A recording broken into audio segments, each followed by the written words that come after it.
I think it's all hands on deck. Right now I'm supporting Senator Sessions from Alabama in his efforts to strip the spending from the president's amnesty, I don't know what to call it. It's an amnesty executive order. If it's anything that I heard out in Kansas on the campaign trail, is that people are sick and tired of the Obama-Reid agenda and doing things by the pen or the sword. Here we come with an astounding, just an astounding executive order declaring his immigration policy, which is basically an executive order declaring amnesty.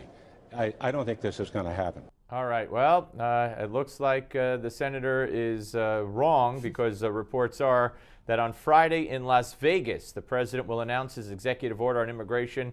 And joining us is Stephen Moore, chief economist for the Heritage Foundation and former senior economic writer at the Wall Street Journal. Good to see you again. Hi, Steve. Always good to have you in studio. I think you're right. I think the senator was wrong. It looks like the president is going to do this. And, you know, I'm one who is actually pro-immigration reform.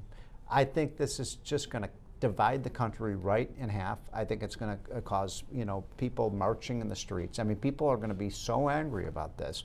And I think it's going to so poison the well. I think immigration reform is done under this president. And the Republicans have a lot of options. But before we get to that, talk about, from an economic standpoint, a job standpoint, whatever, what is this going to mean for the country, do you believe, if he legalizes, if he lets 5 million people, 6 million people stay and not be deported?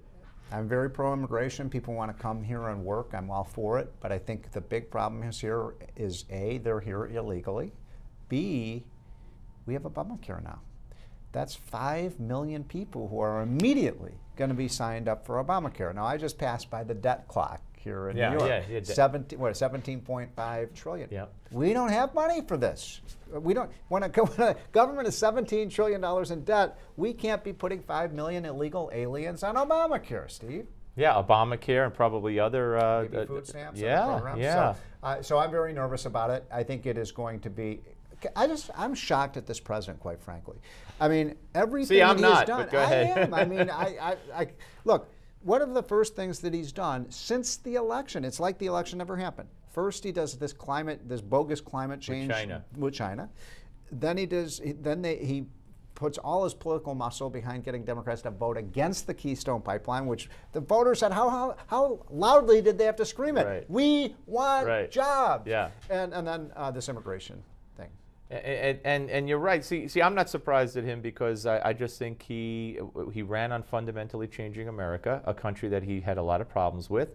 He said the Constitution was a flawed document. But a year ago, he was going around saying to anybody who would listen, I'm not the emperor. I'm not the king. Yeah. I can't do this. And now, all of a sudden, and it was addressed at the White House briefing yesterday, what has changed? Well, there's been more studying done on the issue. Yeah, right. And now they discovered maybe he is the king and he is the emperor. He said it emphatically. I do not have the authority to do this. So I'm like, I do have the authority. But, you know, you raised a good point, Steve.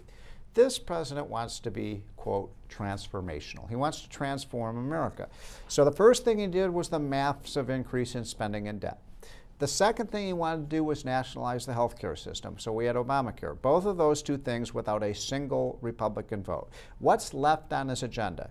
He wants to do the radical climate change agenda and basically move America off of fossil fuels, even though we have more fossil fuels than any other country in the world, and it's the one industry that's growing.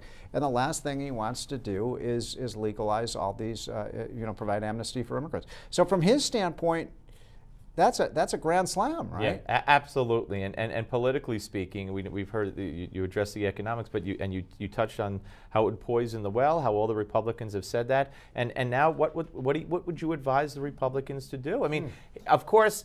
Why is it the Republicans who, if they withhold funding on this, as they have every right to do in a spending bill, and the president says, I'm not signing this, and the government shuts down, why is it the Republicans who would be shutting down the government and not the president? Well, let me step back a minute. Yeah. Let's start with Keystone Pipeline. Well, I want to get to that I want to make this point. Yeah.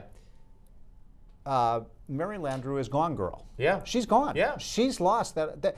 Louisiana is an energy-producing state. Yeah. So my point here is Democrats just lost a slew of seats in the Senate. They're going to lose Mary Landrieu. Our side is winning. The American people are outraged by this. I think the Democrats are melting down as a party. If Obama goes forward with this, I'm not necessarily in favor of a government shutdown or impeachment, but what I am in favor of is just slamming this down their throats. All right, we're coming back with more. Stephen Moore, don't go away.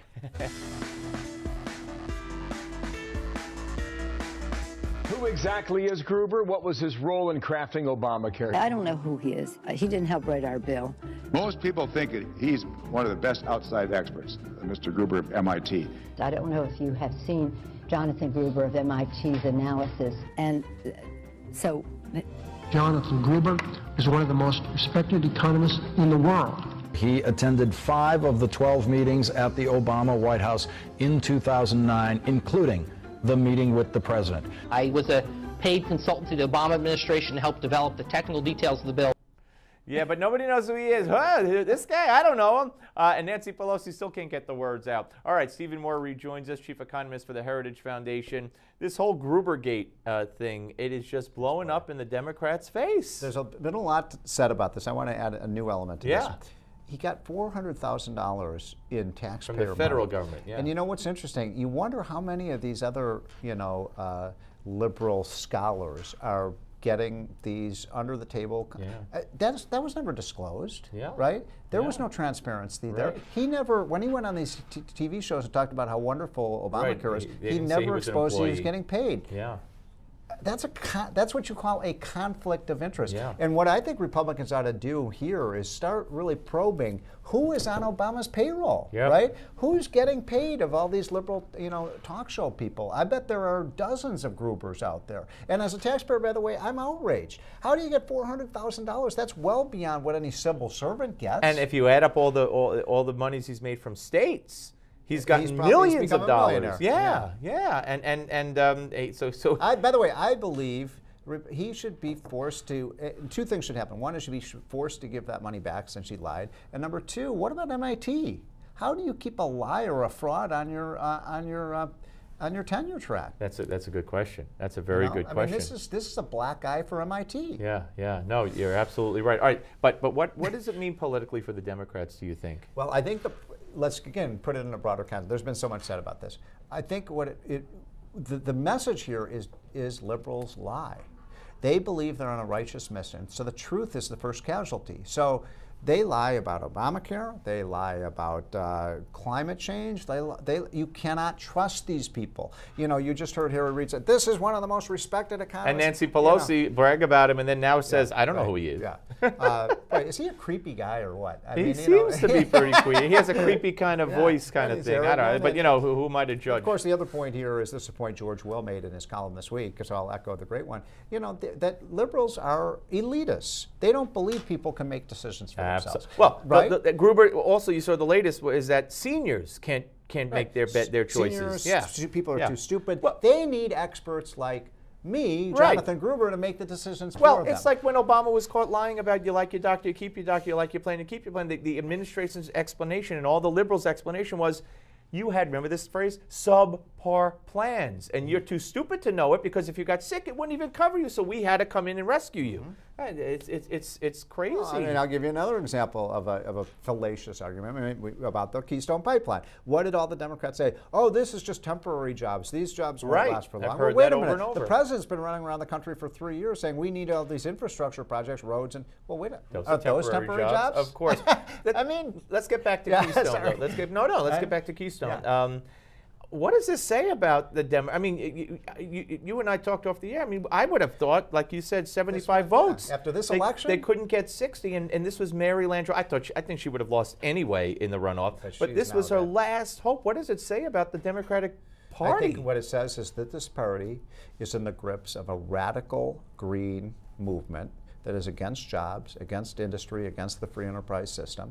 And this is going to be the downfall of the Democratic Party. If you look at the exit polls from 2 weeks ago, what was number 1? Jobs. What was number 2? The economy. What was number 38?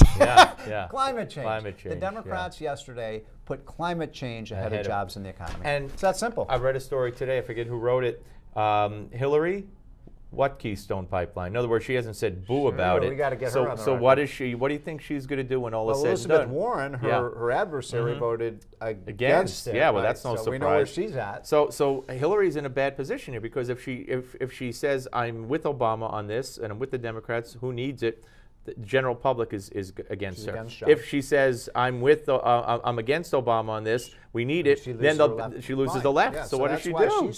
She's walking a tightrope. Yeah, but that tightrope is going to fall because eventually she's going to have to say something. Yeah. Well, if I were Hillary, if I were advisor, I'd say come out in favor of this, come out against the lunatic fringe of the Democratic Party. I mean, this is not your father's Democratic Party. Oh, not at all. It is not. But she lost once to someone That's to her true. left, so she You're might be exactly afraid. right. Anyway, always great Good to see you, Steve. sir. All right. By the way, I did predict on your show a few days before the election, keep an eye on the Eddie Gillespie vote. Yes, Yeah. that was almost. We were so watching that so closely. It's a shame. But good to see you. Stephen Moore, ladies and gentlemen. All right. By the way, we want to hear from you. Should President Obama give amnesty to illegals? Vote now. Go to newsmax.com/poll. Newsmax.com/poll. Vote now. Up next, the great Andy McCarthy.